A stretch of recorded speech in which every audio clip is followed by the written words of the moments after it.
Europe 1, il est 6h40. Votre invité Mathieu Béliard est psychologue, thérapeute familial, Sabine Duflo. Bonjour Sabine Duflo. Bonjour Mathieu Béliard. Merci d'être en direct avec nous ce matin. Alors je sais que les enfants à 6h40, pour la plupart ils dorment encore, mais dans quelques minutes, dans les familles on entendra ce genre de choses.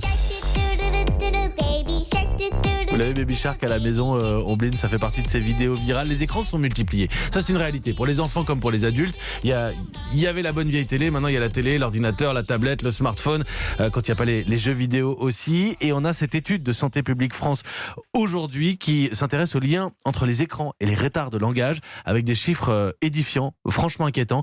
44% des 3-6 ans qui sont exposés aux écrans le matin avant l'école ont 3 fois plus de risques de développer des troubles primaires du langage. C'est même 6 fois plus s'ils n'échangent pas avec leurs parents sur le contenu de ces programmes qu'ils regardent. On parle de neurotoxicité. Alors, en français, ça veut dire que c'est dangereux pour le cerveau ? Oui, concrètement, c'est ça.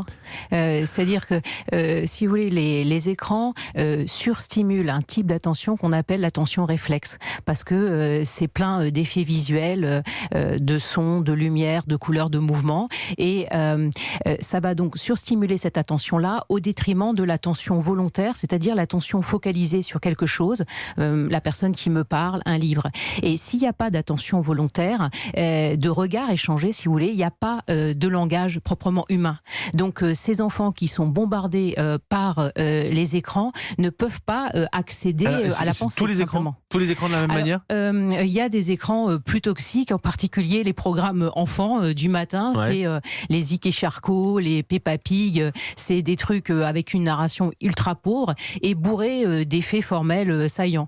Donc voilà, c'est... parce que je voyais l'attention où on agit soi-même, comment vous le formuliez l'attention réflexe, oui, et c'est opposé à l'attention volontaire ou focalisée. Et là, par exemple, sur je dis une bêtise peut-être, mais un jeu vidéo, on est quand même plus concentré d'une manière différente. Alors, c'est une attention réflexe là, qui est aussi stimulée, bien sûr. Alors, vous parlez, les mots ont un sens. Toxicité. On n'est pas en train de parler d'effets néfastes ou de légers problèmes. Là, on parle de toxicité. Complètement. Est-ce que comme si on exposait un enfant à l'alcool, par exemple ? Oui, c'est aussi grave et la comparaison est bonne parce que il y a un effet extrêmement addictif de ces écrans. Et s'il faut un des premiers effets quand on les supprime le matin, moi ça fait partie des recommandations que je donne au quotidien aux parents, des 4 pas le matin, pas pendant les repas, pas dans la chambre de l'enfant et pas juste avant de se coucher. Quand on les supprime, et c'est le pas le plus facile à franchir pour les parents, ça après expérience, eh bien un des premiers effets qu'on voit, c'est que l'enfant se lève plus tard.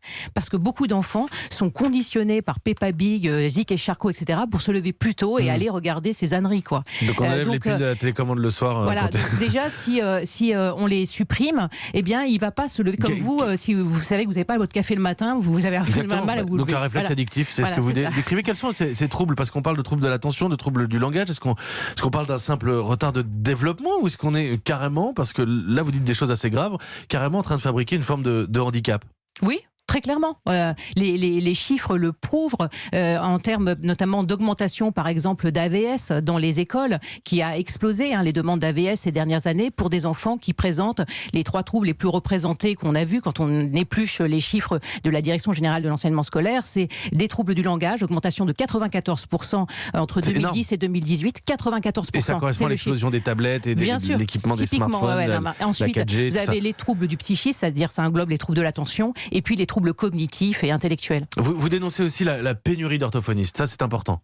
Oui, mais c'est pas la pénurie d'orthophonie qui explique les troubles de langage. Non, bien sûr, mais par contre, là je voudrais aussi m'adresser, il y a aussi des parents qui ont peut-être besoin d'aide aujourd'hui, qui ont un enfant qui a grandi comme ça et ne pas leur dire que c'est juste trop tard, on peut peut-être se soigner, se faire aider, et on manque d'orthophonistes dans le pays. Complètement.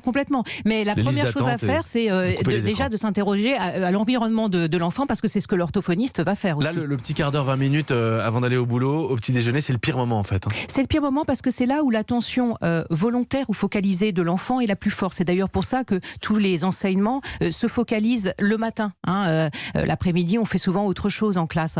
Et cette attention volontaire, si on l'épuise en surstimulant l'attention réflexe, eh bien voilà, il n'y aura pas d'attention du coup en classe et ça va impacter les apprentissages. Alors moi j'aimerais vous poser 2-3 questions un peu plus pragmatiques. Comment on fait? Moi par exemple, vous avez, on dit pas d'écran avant 6 ans. Hein. On est d'accord que c'est ça la règle. Alors c'est devenu maintenant, hein, parce que il y a eu le livre de Michel Desmurger, La fabrique du crétin digital, qui est paru et qui met cette limite parce que pour espérer quelques résultats. Mais voilà, ça c'est dans l'idéal. Parce que je me disais comment on fait quand on a une fratrie, quand on en a un qui en a 9 et un qui a 5 ans. Alors c'est pour ça que moi très tôt j'ai mis en place ou proposé une règle qui a eu un énorme succès. J'ai pas fait de publicité, c'est simplement ça a été repéré dans les institutions de l'enfance, qui s'appelle la règle des 4 pas, qui s'inspire des recommandations des pédiatres américains qui existent depuis très longtemps. J'ai prélevé 4 moments. Il faut pas en mettre le matin parce que c'est là où l'attention de l'enfant est la plus forte. En fait, on va gâcher son dynamisme et son intelligence. Complètement. Voilà, le matin. On n'en met pas pendant les repas parce que dans une journée de famille, c'est à peu près le seul moment où parents et enfants échangent et l'enfant a besoin d'échanger avec ses parents pour que le langage justement vienne. On n'en met pas dans la chambre de l'enfant parce qu'à ce moment-là, le parent perd tout contenu à la fois, tout contrôle à la fois sur le contenu et sur le temps que l'enfant y passe. Et on n'en met pas juste avant de se coucher parce que les écrans sécrètent en majorité diffusent en majorité une lumière bleue et cette lumière bleue va stopper la sécrétion d'un neurotransmetteur qui s'appelle la mélatonine et ça, et qui est indispensable, aussi, bien sûr. Accessoirement, c'est vrai pour les adultes. Et là, ce que je dis, ça vaut idéalement pour toute la famille. Merci Sabine Duflo. Quelques petites précisions. Quand les écrans deviennent neurotoxiques, c'est votre livre. Oui, vous avez fondé le collectif Cause, la surexposition aux écrans. C'est votre spécialité. Je vous remercie d'être venu expliquer cela à nos éditeurs. Faut bien se projeter. Les enfants de 6 à 17 ans passent plus de 4 heures par jour devant les écrans. Il y a des pays où on a carrément mis des sanctions en place. Taïwan, si vous exposez votre enfant de moins de 2 ans à un écran, c'est 1 500 € d'amende. Donc on peut peut-être évoluer, en tout cas par rapport à ce qu'on a longtemps dit. Il n'y a pas d'effet vertueux des écrans en dessous de 6 ans en tout cas. Aucun. Merci Sabine Duflo d'être venue formuler ces explications pour nos auditeurs. Merci à vous.